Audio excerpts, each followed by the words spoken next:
Dagdag kaalaman po. Alam nyo ba kung ano ang pinakamahal na pagkain sa mundo? Walang iba kundi itlog. Tama kayo, itlog. Pero hindi po basta itlog ha. Ito ay mga unfertilized egg ng isda na tinatawag na caviar. Itim po ang kulay niyan.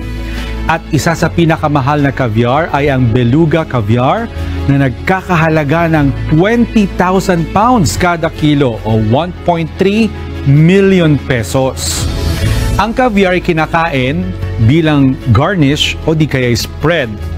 Pero bakit kaya sobrang mahal naman ang pagkain na ito?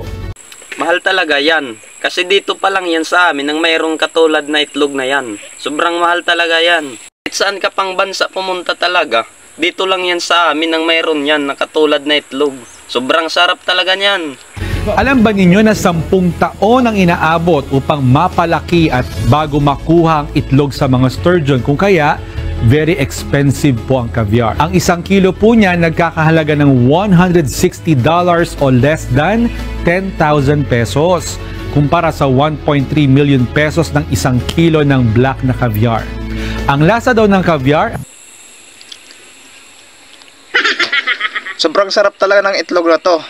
Kasi kahit saan mo po ito tingnan o tikman, sobrang sarap talaga. Kasi dito pa lang sa amin yung mayroon nito.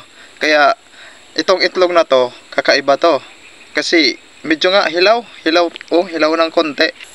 So ngayon guys, ito pala yung nangingitlog dito sa amin. Pakitingnan nga ito.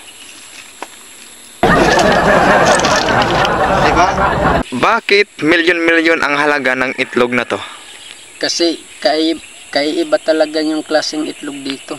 Kasi hindi ito madalas nila matingnan yung itlog dahil yung itlog kakaibang klase. Dahil dito lang yung pinakamaraming itlog na masarap. Ikaw, anong masasabi mo sa itlog?